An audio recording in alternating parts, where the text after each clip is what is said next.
Good afternoon, everyone. This is Amit Dubey, and as being introduced, I'm a cybercrime investigator. So whatever I have learned in my life, I have learned through criminals.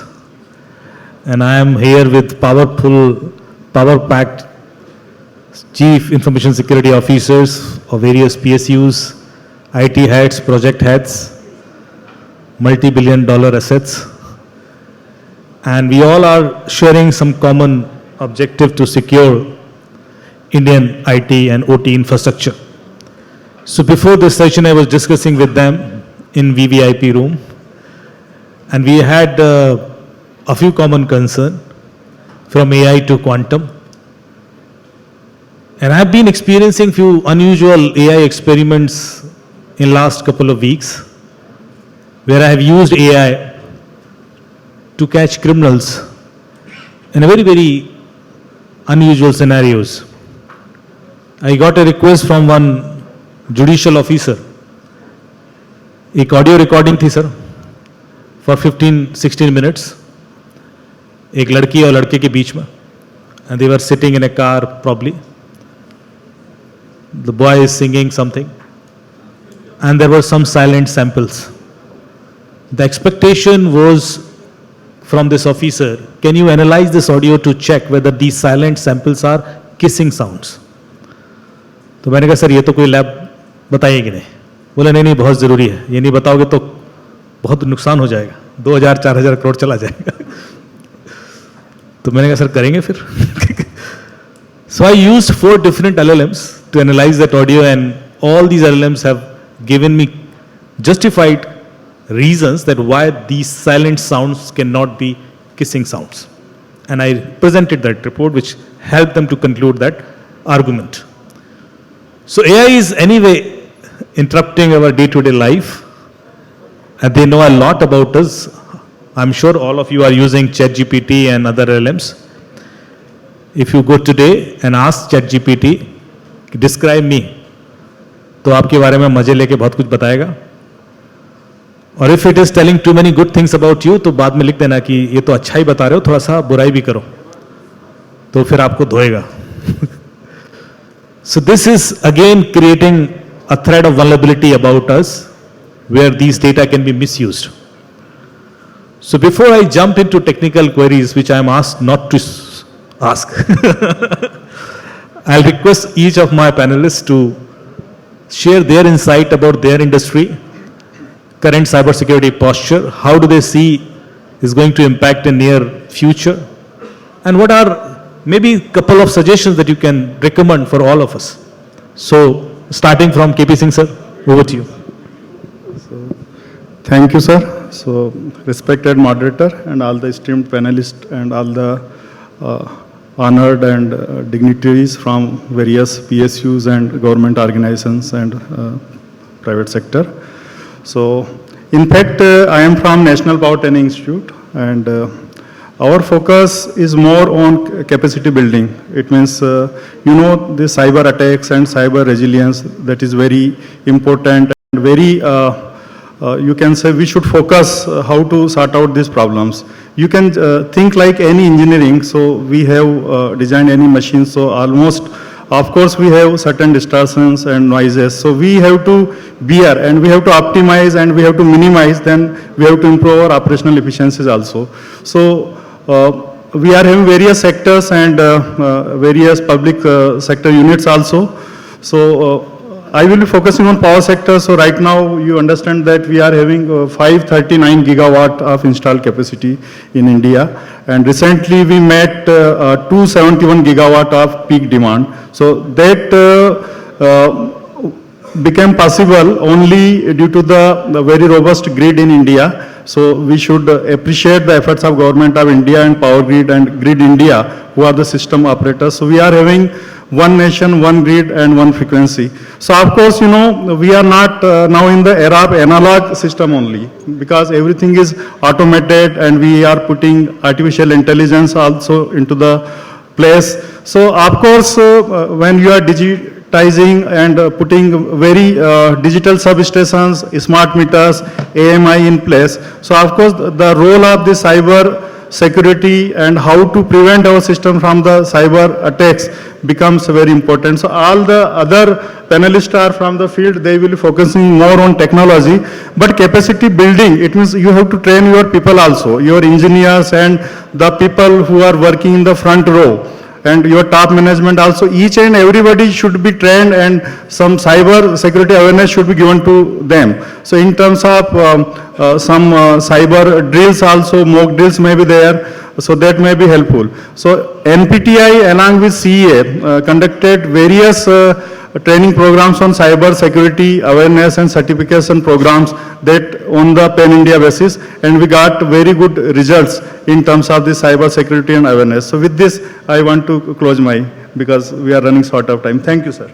Thank you so much, sir. I am sure that the human layer is the most important layer which you are taking care, and if that is safe, I think rest of these things can be managed by them. So over to you, Sandeep Singh, sir. He is GM Projects Indian Oil, and your insights. Do you have mic? Yes. Thank you. We have backup system available here. Thank you. Namaskar, distinguished guest, fellow panelists, and friends from PSU. This is a being project and earlier in IT/OT security. There is no doubt that the new frontier of cyber attacks is PSU units.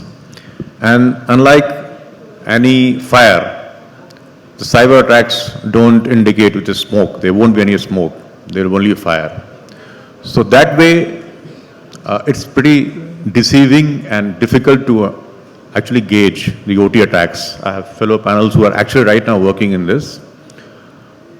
But what I'm trying to say is that PSU set up, the legacy software is there, and it was built for an isolated system. But now we are forcing it to be part of a network. That's one issue. Second, these big networks are built by many subcontractors. So during construction, any subcontractor had access with laptops. You don't require to cross a firewall.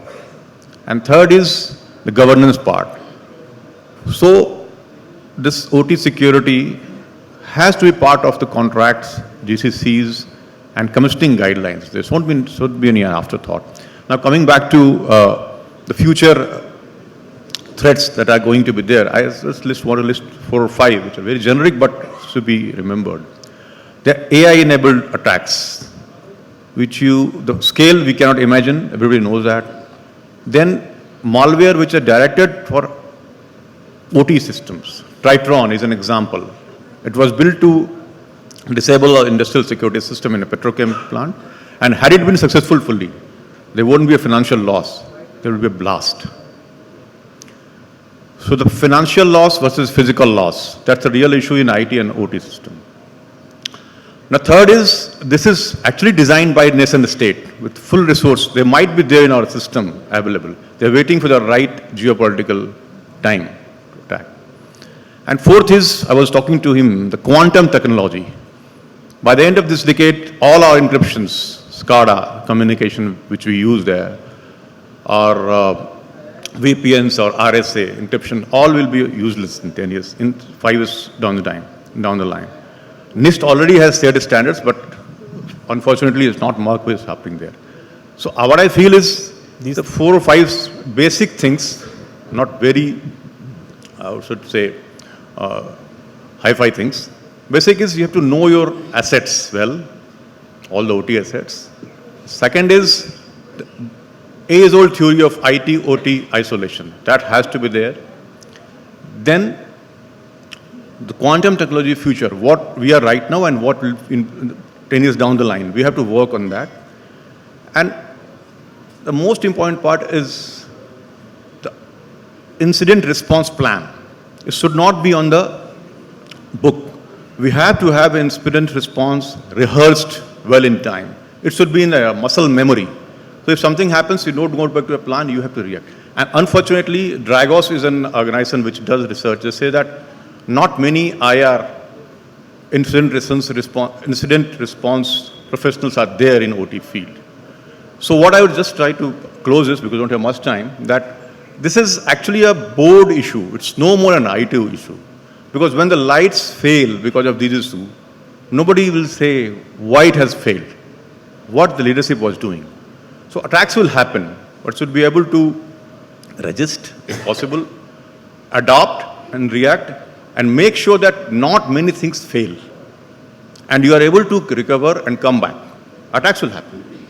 So I will just request everybody who is from PSU, please make it as a board agenda. It's no more an IT thing. Thank you. Thank you. You have very well summarized, sir. Thank you so much for the descriptive answer.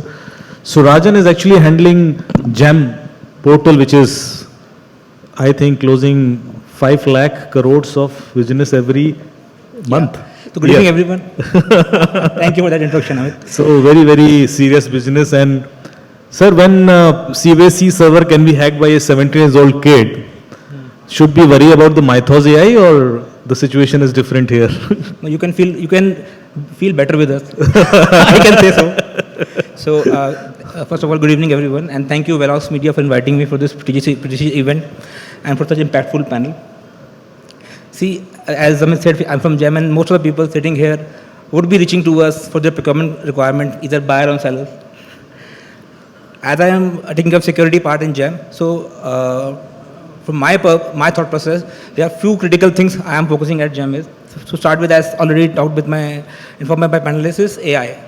So AI is today, we call it buzzword as well, but it is being everywhere. Though mostly in the business part of it today, but yeah, we are seeing now that it is helping cybersecurity space as well. We have recently come to know about Mythos, how that can help us, the organizations, to actually learn how to quickly identify the cybersecurity issues. So that's one thing. And it is actually a fact today that you have to be on the top of on the edge every time, that how you will identify those issues. And AI gives you that speed, that how you got to know that what is happening in the background. Because it is said that incident not happened is actually not known to you.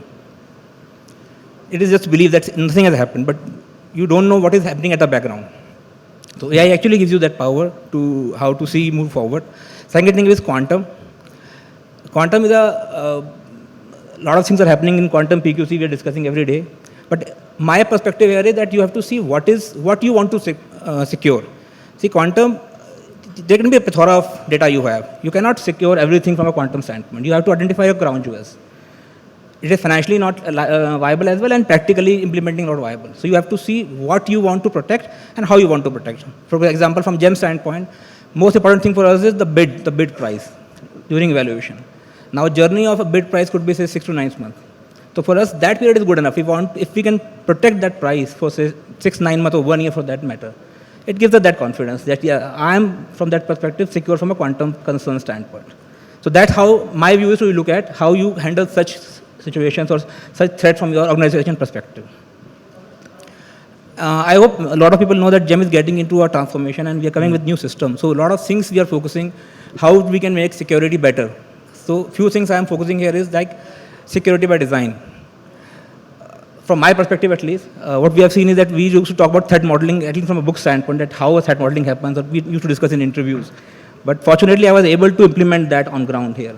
So the new system we are coming up is actually secure from that standpoint. So the application which is being built is actually having those controls at the base, which will make sure that any attempts happening, we would be able to manage that. That's the thought process. Thank you. Do you want to add something else? I know I'm short of time. I'm just looking at the clock and I have to finish. So one last point I'd like to add here about, and it's because a critical one, I think. Yeah, sure. So that access management. People don't give that much due to it, but I Yes. believe access management is very, very important piece, because if we see any breach in last 5-10 years, access has been the most important area where played a critical role there. Correct. Even organizations like following best of the practices and best of the technologies available. But if the access is not secure well, that is very important. So that is one area everyone should have a view there. So do you suggest that all other organizations have to revamp their platforms, security by design based concepts? They'll have to come up with the new versions? See, Or they keep patching it with the new challenges? it is you have to plan. See, it is not easy to go through. Exactly, that's not easy. Okay, you are in a ship and you. But it's can sailing. we make it quantum resistant even if it is That not? can be done, I believe, because you have to see it's a ship being sailed and how you are modifying that ship. That is being you have to plan accordingly. But yeah, quantum is one thing you can plan through it because it is little plug and play. But yeah, access management on security by design, if you say, it's little tricky.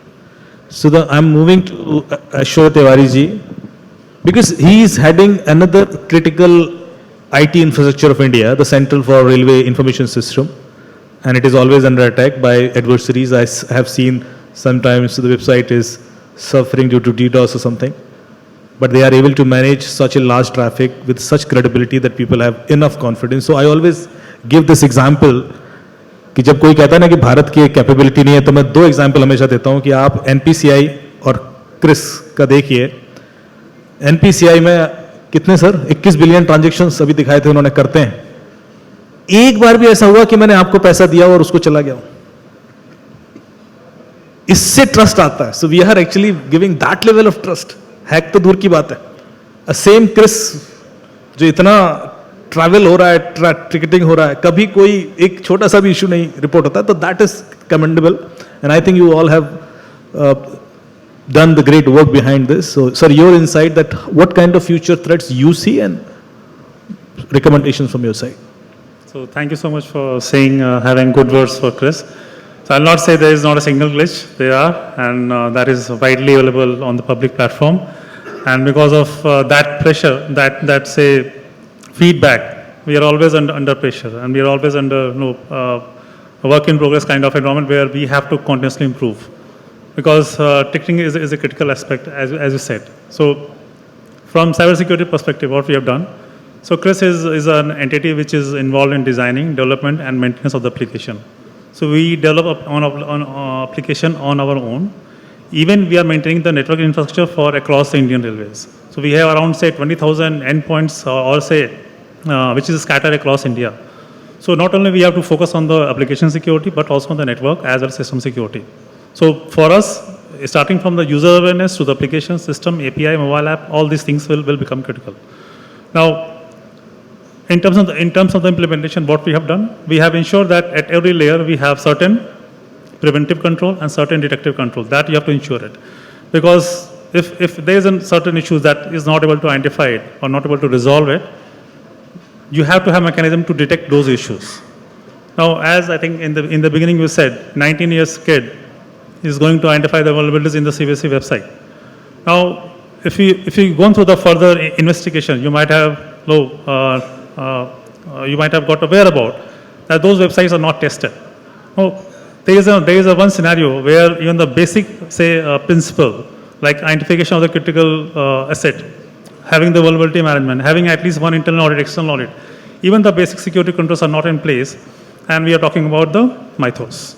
So Mythos will come. What Mythos will do, it will change two things. It will change the scale, it will change the speed. The scale means earlier you used to have say 1 0-day vulnerabilities within 3 months or say in 2 months. Now you will have 100 0-day vulnerabilities within a day, and you have to patch it.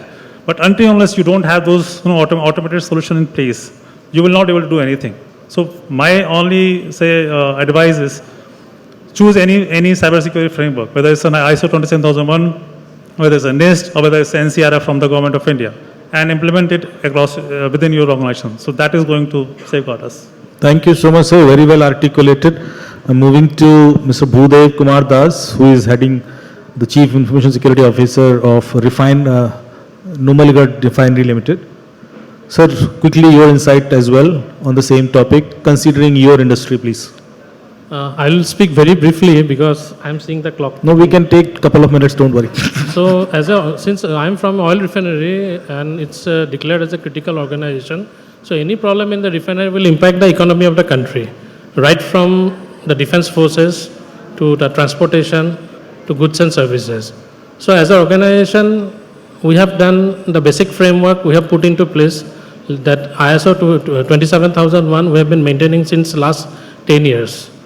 Secondly, we have implemented SOC with components like SIEM, EDR, NDR, deep and dark web monitoring. SOAR is a part of SIEM only. And also we have got another product for analyzing our firewall. Because mainly what happens, people put up a firewall and it keeps on running only, they never check. So we have got a expert service. We run every quarter to see if there is any improvement or any flaw in the firewall for process improvement. So apart from SOC, you should have a business continuity plan. We have business continuity plan in place in case of any disaster. We can immediately move to our cloud business continuity plan. Another important thing, all organizations these days should have a cyber insurance policy like we also have, because at least it will give you some kind of a comfort in case of a breach.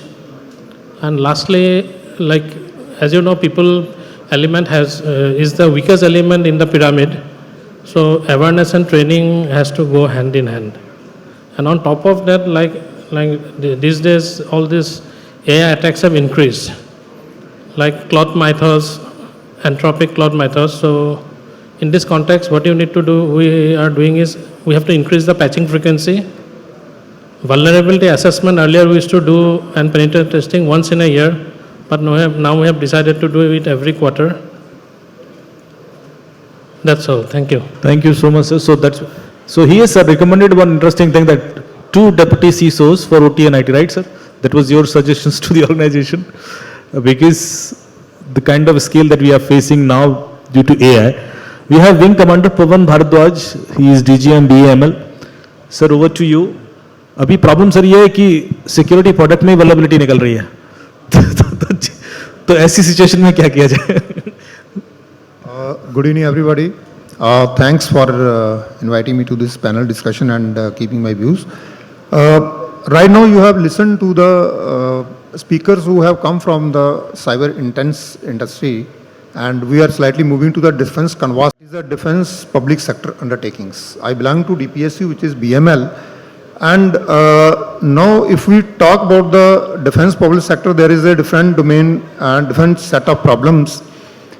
With the government's impetus to make in India, make for the world, we are pioneering in the defense industry to export our products across the world.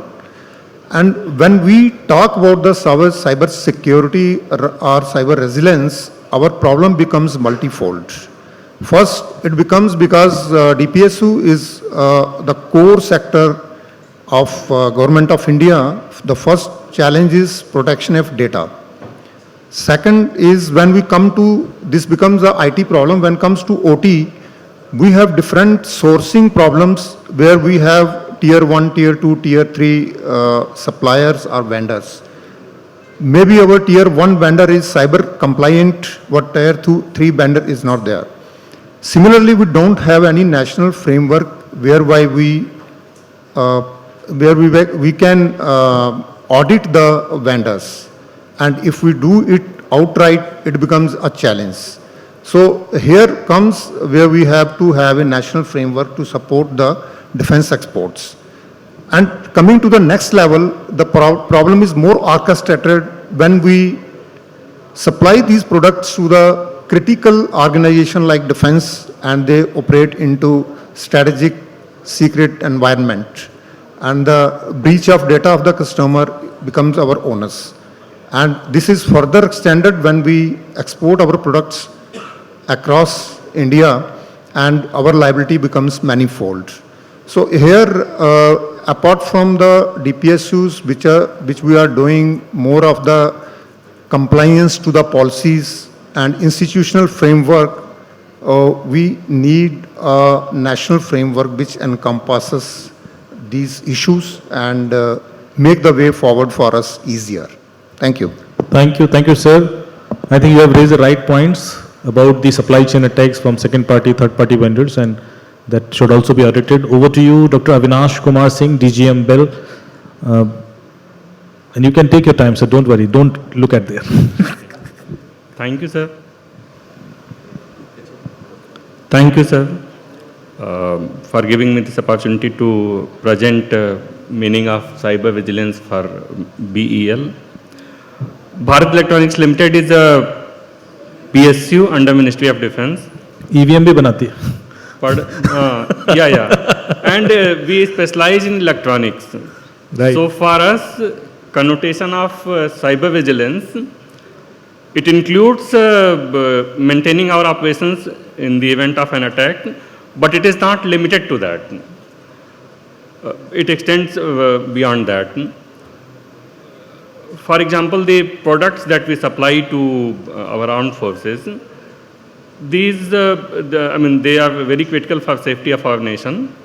Some of the products, I like to take two examples. One, a type of product that we offer to our armed forces, it integrates data from various sensors. It includes radars, EO systems, multiple other sensors, and data fusion takes place. A situational awareness is given to the armed forces.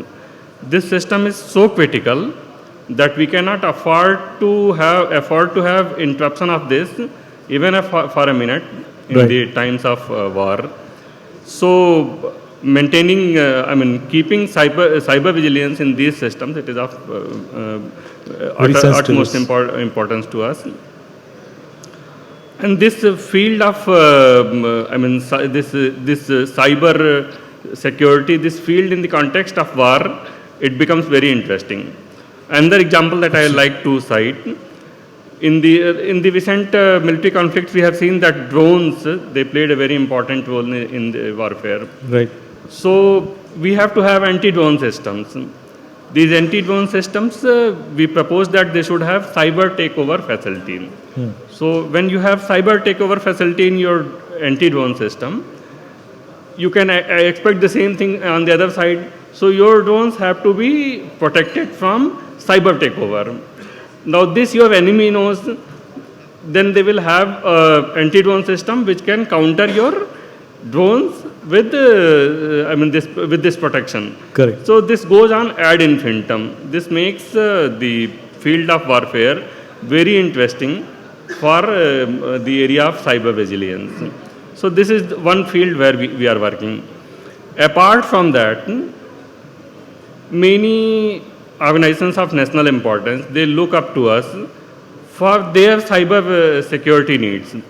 Few years back when AIMS was under attack, Bell was called upon to help them in coming out of that. After that, we have installed a system there which ensures cyber vigilance of AIMS. And on similar lines, many other organizations have also approached us for their needs. So these are three aspects of cyber vigilance. First, we have to protect ourselves. We have to be cyber vigilant as an organization. Then to other organizations, we have to provide this.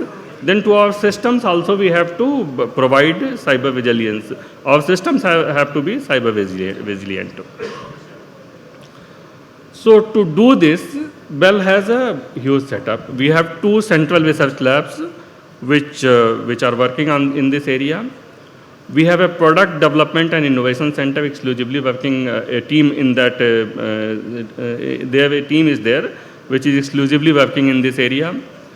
We have a strategic business unit which is also working in this area. They are doing business, they are for business purpose. So with all this together, we are hopeful that we will be able to achieve our objectives of cyber vigilance. Thank you. Our future vision is that we should have our systems in such a way, like that of a healthy person. We don't have to, avoid viruses, but as soon as we come in contact with that, the body will automatically detect them and take counter action against them and do the speedy recovery. That is our vision. Thank you. Thank you so much, sir, for sharing this interesting aspect about anti-drone and drone compromise. Quickly, I'm moving to Bharat Sharma ji. Sir, you can take your time. Don't worry. Don't look at there. Okay. We have taken your time, so we can bear. Don't worry. Thank you. Good evening, everyone, and thanks for having me here in this such a powerful panel. So, what I heard from the esteemed panelists and just understood that there are primarily three areas where everyone is struggling: what to secure, where to secure, and how to secure. Right. Absolutely. With the surface area for attackers is increasing day by day. Your data is residing at many places, whether it is at the edge, whether it is your data center, or any other location, or even the cloud. The surface area is increasing. Attackers are becoming more and more AI friendly. But the way we believe at HPE that having such a hybrid environment today in terms of IT and it has to be secured by design. There has to be a standardization of security across all platforms and all areas. one thing is very important is we need to, and at HP we focus on creating sovereign environments for our customers. And thankfully, the entire panel, we are connected with them in some or the other way, supporting them and helping them building those secured data centers. Sovereign for us, or what I believe the previous presenter was also talking about sovereign, people are actually thinking that the data residency only deliver a sovereign environment, whereas the data resiliency is only one part of it. The control and the security of the customer by themselves is the most important factor. And third is the governance. If you have a good governance platform which can actually create a secured by design environment for customers, then I think at least part of that what, where and how we will be able to solve for you. And one last point to add here, the environments today, while everyone tries to make it more secure by putting more of infrastructure layers, today the infrastructures which are coming, they specifically as I think mentioned by Rajan, the security products are also having Vulnerabilities, yes. right? So we need to have a application level security in each and every segment of that overall landscape. Thank you so much, Sharma ji, for wrapping up in time, and it was a job to cover 9 experts within 30 minutes. See, we are able to do that. Thank you so much. Do we have time for questions? So it's not allowed, so probably we can discuss it offline there. Thank you so much, and thanks to my wonderful panelists for the nice insights and suggestion. Okay, we can take couple of questions. Okay हो गया sir?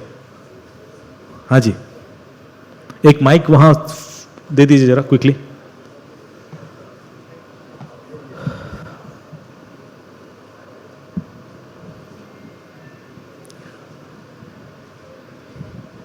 Thank you, sir.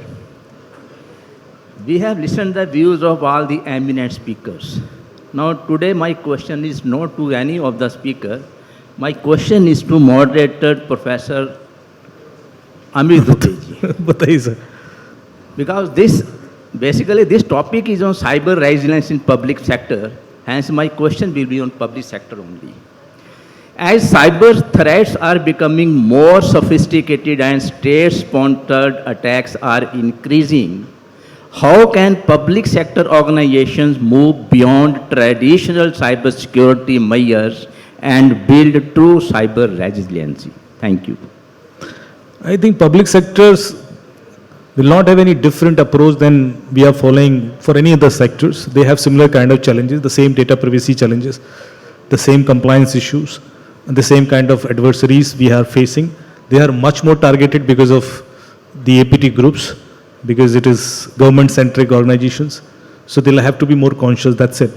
But few these threats what Mr. Singh has just mentioned, and I think quantum and AI, we should have a deadline that within a year or 2 years we should become quantum safe. I think that is one thing that I foresee. Quickly we have to adopt, because by 2028 or 2029, all these encryptions will have some challenges.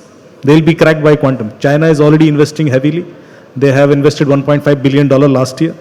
RSA 2048-bit encryption they have cracked. AES 128-bit they'll crack within a couple of years. So this is something which we should take it on priority for public sectors also.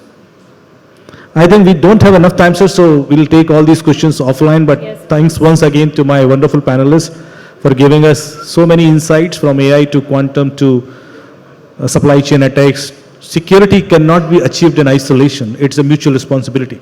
So if each one of us are not equally putting effort to achieve that, we'll still be vulnerable. Thank you so much. Jai Hind. Vande Mataram.